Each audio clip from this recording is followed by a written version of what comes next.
لا حول ولا قوة إلا بالله العلي العظيم. حسبنا الله ونعم الوكيل، نعم المولى ونعم النصير. أعوذ بالله من الشيطان الرجيم. بسم الله الرحمن الرحيم. الحمد لله الذي لا يبلغ مدحته القائلون ولا يحصي نعماءه العادون ولا يؤدي حقه المجتهدون. ثم الصلاة والسلام والتحية والإكرام على سيد الأنبياء والمرسلين، سيدنا ومولانا أبي القاسم محمد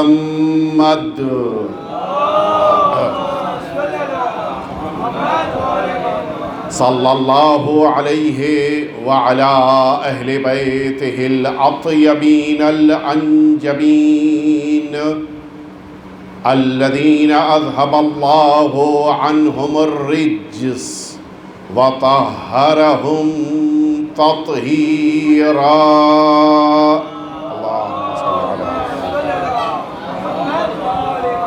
لا سيما الإمام المبين بقية الله في الأرضين، أرواحنا وأرواح العالمين لتراب مقدمه الفداء، واللعنة الدائمة الباقية على أعدائهم أجمعين. أما بعد، فقد قال الله الحكيم في كتابه المبين وهو أصدق الصادقين وقوله الحق. بسم الله الرحمن الرحيم. يا أيها الذين آمنوا اتقوا الله وابتغوا إليه الوسيلة. ایک دفعہ مل جل کے آپ سبھی حضرات صلوات بھیج دیجئے.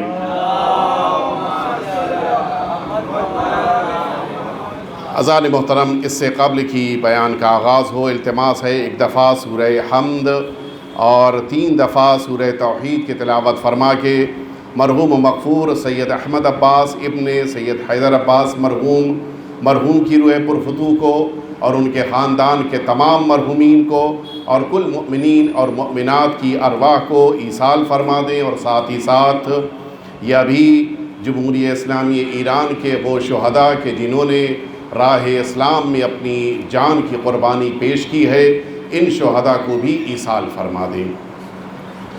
اللہم صلی اللہ.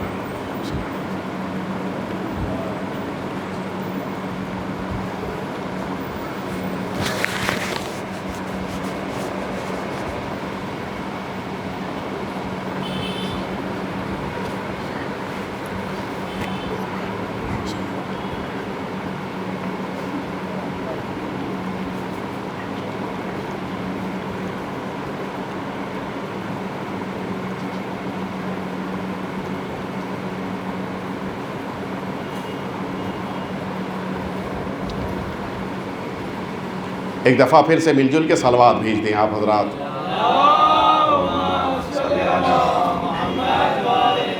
عزیزان محترم، یقیناً مرحوم کے ایصال ثواب کی مجلس ہے، اور جہاں تک مجھے یاد ہے بظاہر چہلم کی مجلس بھی حقیر ہی نے مرحوم کی پڑھی تھی.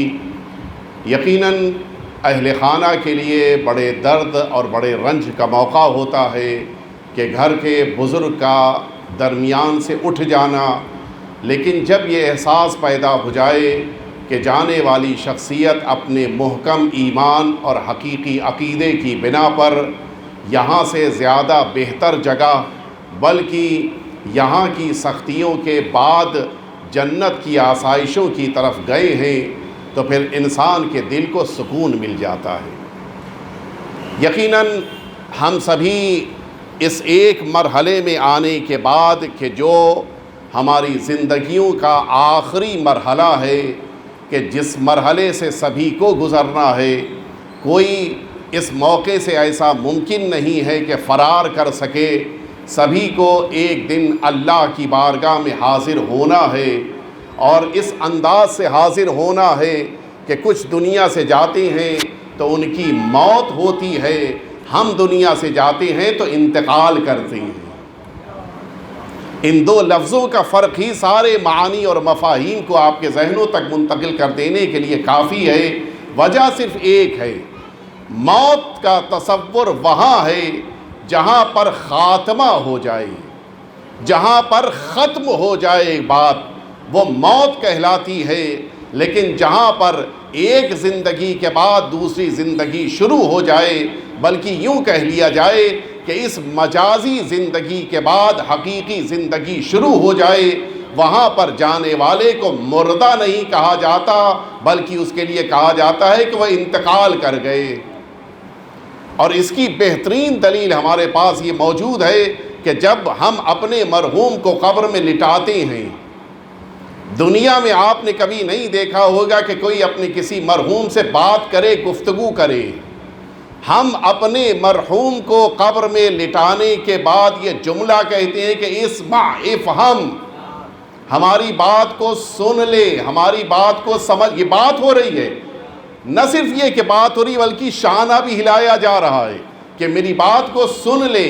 اچھا، اگر سن لینے کی ہی بات ہوتی تو بہت سارے اوقات ہم لوگ مجازی طور کے اوپر کہتے ہیں کہ دیوار کے بھی کان ہوتے ہیں، تو مجازی طور پہ تو ہم کہہ سکتے ہیں کہ دیوار بھی سنتی ہے، لیکن جب ہم نے یہ کہا کہ افہم، ہماری بات کو سمجھ لے، تو سمجھنے کا تعلق کس سے ہوتا ہے؟ آپ ہماری گفتگو میں موجود ہیں، آپ کے درمیان اگر کوئی ایک ایسا مصروف انسان ہو کہ جو موبائل کے اوپر دیکھ رہا ہے، ہم نے کہا نہیں، وہ میری بات کو نہیں سمجھ رہا ہے۔ ہو سکتا ہے کہ کانوں سے آواز ٹکرا رہی ہو لیکن میری بات سمجھ نہیں رہا ہے۔ ایک انسان بستر پہ سو رہا ہے، وہ انسان ہو سکتا ہے کہ اس کے کانوں تک آپ کی آواز پہنچ جائے لیکن وہ آپ کی بات کو نہیں سمجھ رہا ہے، اس لیے کہ سمجھنے کے لیے شعور کا بیدار ہونا ضروری ہے، سمجھنے کے لیے ذہن کا بیدار ہونا ضروری ہے۔ ہم اپنے مرحوم کو قبر میں لٹا کر یہ آواز دیتے ہیں کہ تمہارے دنیا سے چلے جانے کے باوجود نہ تمہارا ذہن ابھی سویا ہے، نہ تمہارا شعور ابھی سو رہا ہے، ذہن بھی بیدار ہے، شعور بھی بیدار ہے۔ وجہ کیا ہے؟ وجہ یہ ہے دنیا والے دنیا سے جاتے ہیں تو نہ شعور رہ جاتا ہے، نہ ذہن بیدار رہتا ہے۔ محب اہل بیت جاتا ہے تو خود بھی بیدار رہتا ہے، ذہن بھی بیدار رہتا ہے۔ ایک دفعہ مل جل کے صلوات بھیج دیں آپ حضرات۔ وجہ صرف یہی ہے کہ انسان جب دنیا سے جا رہا ہے تو اس عقیدے کے ساتھ جا رہا ہے کہ جس عقیدے نے اس کو موت کے پاس جانے نہیں دیا ہے۔ گیا دنیا سے لیکن مرا نہیں ہے، منتقل ہو گیا لیکن ختم نہیں ہوا۔ اور اگر ختم ہو گیا ہوتا تو ہم کبھی بھی اپنے کسی مرحوم کے لیے ایصال ثواب کی مجلس نہ رکھتے۔ ایصال ثواب یعنی ثواب کا پہنچانا، پہنچانے کا تصور کہاں ہے؟ پہنچانے کا تصور وہیں پر ہوتا ہے جہاں پر زندگی کو مانا جائے، پہنچانے کا تصور وہیں پر ہوتا ہے جہاں پر حیات کو قبول کیا جائے، پہنچانے کا تصور وہاں پر ہوتا ہے جہاں پر یہ احساس ہو کہ گیا تو ہے لیکن وہ ابھی بھی موجود ہے۔ دنیا والے قبرستان میں دفنا دینے کے بعد اپنے مر جانے والوں کو بھلا دیتے ہیں، ہمارا مسلسل ایصال ثواب کرنا بتا رہا ہے دنیا موت کی قائل ہے، ہم زندگی کے قائل ہیں۔ آپ حضرات بھی غور سے دیکھ لیجئے، جتنے بھی بینک اکاؤنٹس ہوتے ہیں کسی کے بھی انتقال کے بعد اکاؤنٹ کلوز ہو گیا، اب ایک پروسیجر تو ہے کہ آپ اس کے اکاؤنٹ سے، وہ بھی لمبے چوڑے پروسیجر کے بعد اس کے اکاؤنٹ سے اماؤنٹ کو نکال تو سکتے ہیں لیکن اماؤنٹ ڈال نہیں سکتے۔ کیوں؟ اکاؤنٹ بند ہو چکا ہے۔ دنیا کا دستور ہے کہ کہ انتقال کر جانے والے، مر جانے والے کا اکاؤنٹ کلوز ہو جاتا ہے، لیکن یہ عجیب قوم ہے، یہ اپنے مر جانے والے، انتقال کر جانے والے کے لیے کبھی مجلسوں کا اکاؤنٹ بڑھا رہے ہیں، کبھی صلواتوں کا اکاؤنٹ بڑھایا جا رہا ہے، کبھی قرآن کا اکاؤنٹ بڑھایا جا رہا ہے، کبھی بیلنس پہ بیلنس صلواتوں کا بھجوایا جا رہا ہے۔ یہ اس بات کی علامت ہے دنیا والوں کے وہاں اکاؤنٹ بند ہوتا ہے، محب اہل بیت کے وہاں ہمیشہ کھلا رہتا ہے۔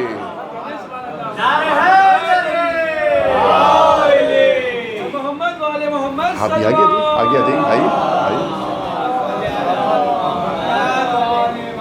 آئیں، آگے تشریف لے آئیں۔ بزرگان کو تو یوں بھی آگے بیٹھنا چاہیے تاکہ مجلس پڑھنے کا ایک حوصلہ ملتا ہے۔ آگے آ جائیے، ہاں ٹھیک لگا لی، آگے آ جائیے۔ ایک دفعہ اور مل جل کے صلوات بھیج دیں آپ حضرات۔ ہمارے وہاں موت خاتمے کا نام نہیں ہے، ہمارے وہاں موت زندگی کا نام ہے، اور ہم اسی بنا پر اپنے مرحومین کو کبھی بھی فراموش نہیں کرتے، کوئی بھی، بلکہ یوں کہہ لیا جائے شاید لفظیں بدل گئے کہ ہم اپنے مرحومین کو یاد کرنے کے لیے بہانے تلاش کرتے ہیں۔ آج شب جمعہ ہے، یاد کر لیا جائے، آج مثلاً شب برات آ گئی ہے، یاد کر لیا جائے، آج مثال کے طور کے پر کچھ مرحومین کے ایصال ثواب کا موقع ہے، اپنے مرحومین کا نام بھی شامل کر لیا جائے، زیارت پہ جا رہے ہیں اپنے مرحومین کا نام اس میں بھی شامل کر لیا جائے کہ ان کی نیابت میں بھی زیارت پڑھی ہے۔ یہ مسلسل اپنے مرحومین کو یاد کرنا یہ صرف اس لیے ہے آج ہم اپنے مرحوم کو یاد کر رہے ہیں، کل ہماری نسلیں ہمیں یاد کریں گی، اور یہ اسی لیے ضروری ہے کہ ہم اپنے مرحومین کو ہمیشہ یاد رکھیں۔ اگر ہم نے بھلا دیا تو پھر ہمیں بھی بھلا دیا جائے گا، یہ سرکل ہے۔ جس نے اپنے والدین کو بھلایا اس کی اولاد نے اسے بھلایا، اور جس نے بھی یہ چاہا کہ اس کی اولاد اس کو یاد رکھے، ضروری ہے کہ وہ اپنے والدین کو یاد رکھے۔ بڑی پیاری نظم تھی جو ہمارے برادر جناب وسیع صاحب پیش کر رہے تھے، بہترین نظم تھی، اور انہوں نے دو باتیں کہی تھی۔ ایک ان کی والدہ کی صحت سے متعلق، آپ سبھی ان کی والدہ کی صحت کے لیے دعا فرمائیں کہ خدا مکمل شفا عطا فرمائے، اور دوسرا ایک ان کی تمنا کی شکل میں وہ آخری شعر تھا کہ جس پر ہم سبھی کو آمین کہنا چاہیے تھا۔ بڑے پیارے انداز میں ہمارے محترم شاعر نے شہادت کی تمنا کی ہے، اور وہ افراد کے جو اس علاقے سے متعلق ہیں، آپ نے غور کیا ہو کہ میں اکثر مجلسوں کے بعد شہادت کی تمنا دعا ضرور کراتا ہوں، یہ بہت بڑی سعادت ہے۔ اللہم ارزقنی الشہادۃ فی سبیلک، پروردگار مجھے اپنی راہ میں شہادت کی توفیق دے دے۔ یہ تمنا، یہ دعا کون کرتا ہے؟ ابھی ایک شخص ہے کہ جس کو دبئی میں جاب ملی، ہمارے صدف صاحب، پہلی ملاقات ہماری دبئی کی ہے، صدف صاحب دبئی میں، میں صدف صاحب کی مثال نہیں دوں گا شاید ان کے دل کو تکلیف ہو جائے، کوئی ایک مرد مومن ہے دبئی میں جاب کر رہا ہے، بہترین جاب ہے، اچانک اسے پتا چل جائے کہ دبئی سے واپس بامبے آنا ہے، خوش ہوگا یا غمزدہ ہوگا؟ کبھی دعا نہیں کرے گا کہ مجھے بامبے واپس جانے کے لیے پروردگار موقع دے دے، لیکن اگر اسے پتا چل جائے کہ اب دبئی سے نکل کے لندن جانا ہے، صبح شام دعا کرے گا۔ کچھ متوجہ ہے میں نے کیا عرض کیا؟ موت کی تمنا دنیا میں کوئی نہیں کرتا ہے، لیکن یہ واحد قوم ہے جو شہادت کی تمنا کرتی ہے، اس لیے کہ جانتی ہے بقیہ کی نگاہ میں موت اس زندگی سے پستی کا نام ہے۔ ہم شہادت کی تمنا اسی لیے کرتے ہیں کہ یہ شہادت وہ ہے جو اس زندگی سے زیادہ عظمت والی جگہ مل رہی ہے۔ ہم صرف موت کے بعد شہادت کی تمنا کر سکتے ہیں، دنیا میں کوئی نہیں کر سکتا۔ اور آپ سب بھی ہر روز صبح میں دعائے شہادت کرتے ہیں، جب آخری امام کے لیے دعائے عہد پڑھتے ہیں تو کیا جملہ کہتے ہیں؟ پروردگار اللہم اجعلنی من انصارہ و اعوانہ والذابین عنہ والمسارعین الیہ فی قضاء حوائجہ والممتثلین لأوامرہ والمحامین عنہ والسابقین الی ارادتہ والمستشہدین بین یدیہ۔ اکیلی دنیا میں قوم ہے کہ جو صبح میں اپنی شہادت کی تمنا کرتی ہے۔ لوگ صبح میں اٹھ کر تمنا کرتے ہیں کہ زندگی مل جائے تاکہ اچھی زندگی گزرے، ہم شہادت کی تمنا کرتے ہیں اس لیے کہ جانتے ہیں کہ دنیا کی ساری سہولتیں ہونے کے باوجود جو زندگی شہادت کے بعد ملنے والی ہے اس کا دنیا سے مقابلہ نہیں ہے، وہ جنت کی زندگی ہے۔ اکیلی قوم ہے۔ مل جل کے صلوات بھیج دیں آپ حضرات۔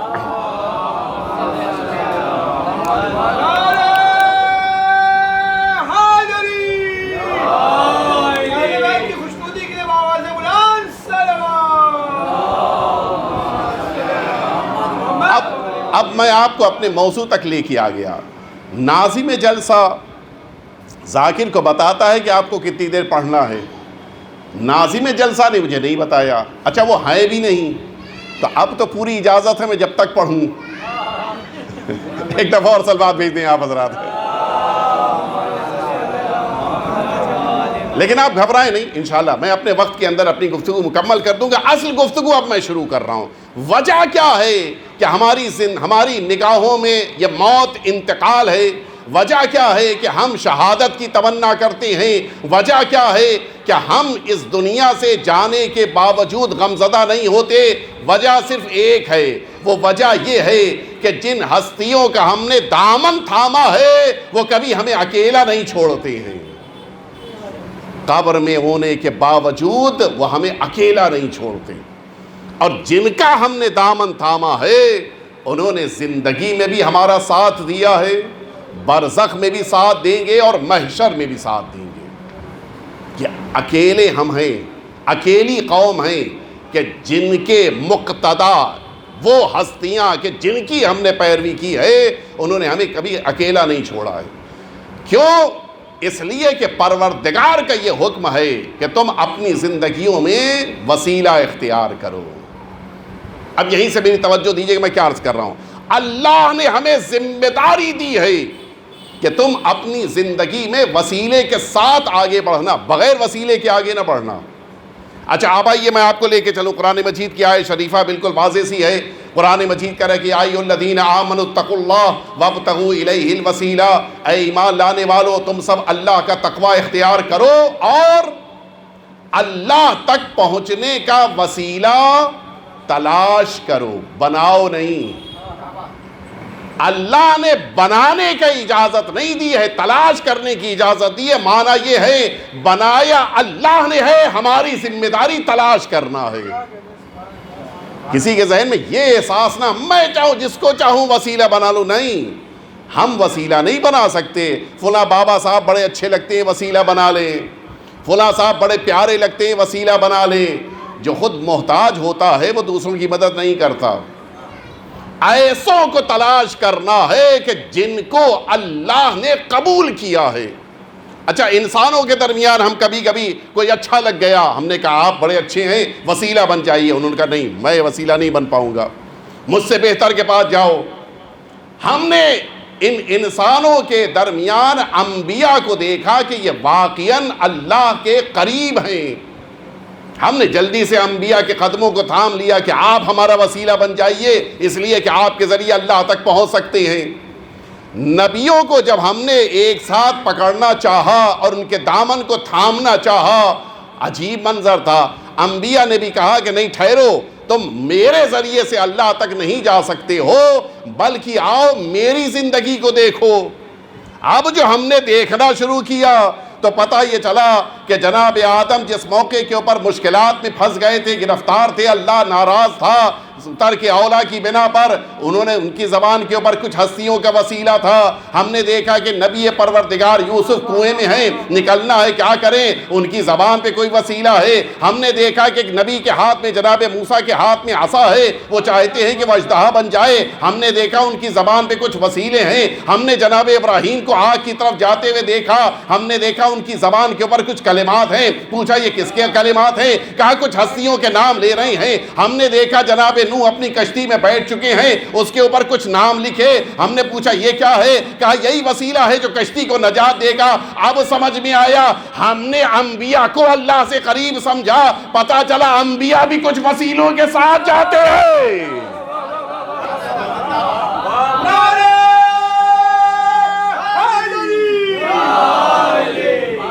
اب آپ انصاف سے بتائیں ہم نبیوں کا سہارا لیں یا ان کا سہارا لیں جن کا سہارا انبیاء لیتے ہیں؟ عقل کیا کہتی ہے؟ عقل تو یہی کہتی ہے کہ ان کا سہارا لو جن کا سہارا نبی لے رہا ہو، جن کا سہارا انبیاء لے رہے ہوں۔ اور شاید میں ایک جملہ کہہ دوں آپ کی خدمت میں، سارے انبیاء ایک طرف اور آخری پیغمبر ایک طرف۔ توجہ فرما میں کیا عرض کر رہا ہوں، سارے انبیاء ایک طرف اور آخری پیغمبر ایک طرف۔ اب تو مسئلہ نہیں رہ گیا نا، آخری پیغمبر وسیلہ کا واقعاً بہترین وسیلہ ہے، آخری پیغمبر سے بہتر کوئی وسیلہ نہیں ہے۔ ہم نے جلدی سے پیغمبر اسلام کے دامن کو تھاما، زندگی کے ہر لمحے میں پیغمبر اسلام ہمارا وسیلہ ہے، اللہ تک جانا ہے تو وسیلہ ہے، دعائیں قبول کروانی ہے تو وسیلہ ہے، اعمال کو قبول کروانا ہے تو وسیلہ ہے۔ سارے وسیلے پیغمبر اسلام تک جا کے مکمل ہوتے ہیں، لیکن ایک دن ہم نے منظر دیکھا، یہی پیغمبر اسلام مدینہ طیبہ سے نکل رہے ہیں، آپ کی آغوش میں امام حسین ہیں، انگلی تھامے ہوئے امام حسن ہیں، پیچھے جناب سیدہ چل رہی ہیں، ان کے پیچھے امیر المؤمنین چل رہے ہیں، یہ متفقہ روایت ہے۔ اب جو ہم نے منظر دیکھا، حضور اکرم میدان مباہلہ میں داخل ہوئے، اچانک گھومے اور گھوم کر ایک جملہ فرمایا۔ آپ بتائیے کہ اب جو رسالت مآب کا جملہ ہے وہ کس کے لیے ہے؟ کس کے لیے ہے؟ اگر امام حسین سے کہنا ہے تو گھومنے کی ضرورت نہیں ہے، اس لیے کہ وہ دو آغوش میں لیے ہوئے ہیں، بغل میں ہیں۔ امام حسن سے کہنا ہے وہ تو بغل میں ساتھ میں چل رہے ہیں، انگلی تھامے ہوئے ہیں، گھومنے کی ضرورت نہیں ہے، آواز بلند کریں گے وہ سن لیں گے۔ اگر امیر المؤمنین سے کچھ کہنا ہے تو صرف گھومنا نہیں ہے بلکہ پیچھے کی طرف آنا پڑے گا۔ اگر حضور اکرم چلتے ہوئے اچانک گھوم جائیں اور اب کوئی جملہ کہیں تو اس کا خطاب کس سے ہوگا؟ کس سے ہوگا بتائیے؟ اس میں تو کوئی گھبرانے کی بات نہیں ہے، سید عالمیان سے خطاب ہے۔ اب آپ ذرا انصاف سے بتائیں، حضور اکرم جناب سیدہ سے فرما رہے ہیں کہ اذا دعوت فامن، میں میدان مباہلہ میں قدم رکھ رہا ہوں، جب میں دعا کروں تو آمین کہہ دینا۔ کچھ توجہ فرمائی آپ نے؟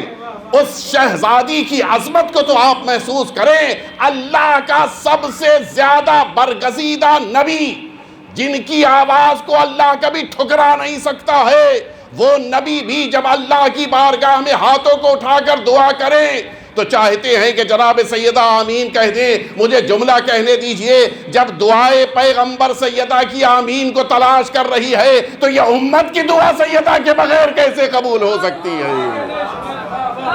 صلوات دیتے ہیں۔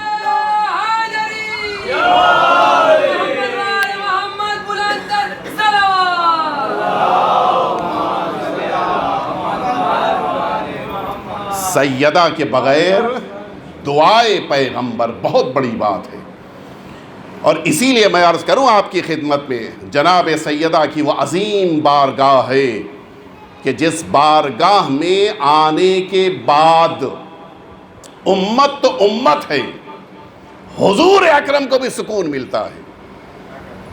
بظاہر شاید ابھی مجلس سے قبل حدیث قصہ کی تلاوت ہوئی ہے، شروع کہاں سے ہوتی ہے؟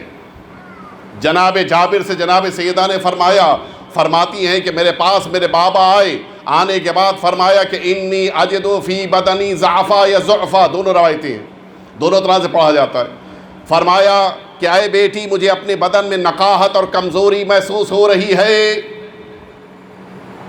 آپ حضرات بھی ماشاءاللہ سے، کوئی گونڈی میں رہتا ہے، کوئی کرلا میں رہتا ہے، کوئی وڈالہ میں رہتا ہے، سب الگ الگ جگہوں پہ رہتے ہیں۔ آپ بامبے سے واپس جا رہے تھے، کیسر باغ سے واپس پلٹے تھے اور اچانک خدا نخواستہ راستے میں آپ کو نقاہت کمزوری محسوس ہوئی۔ سوچا کرلا جاؤں گا، گھر جاؤں گا، کپڑے چینج کروں گا، پھر ڈاکٹر کے پاس جانا ہے، تو بہتر کیا ہے؟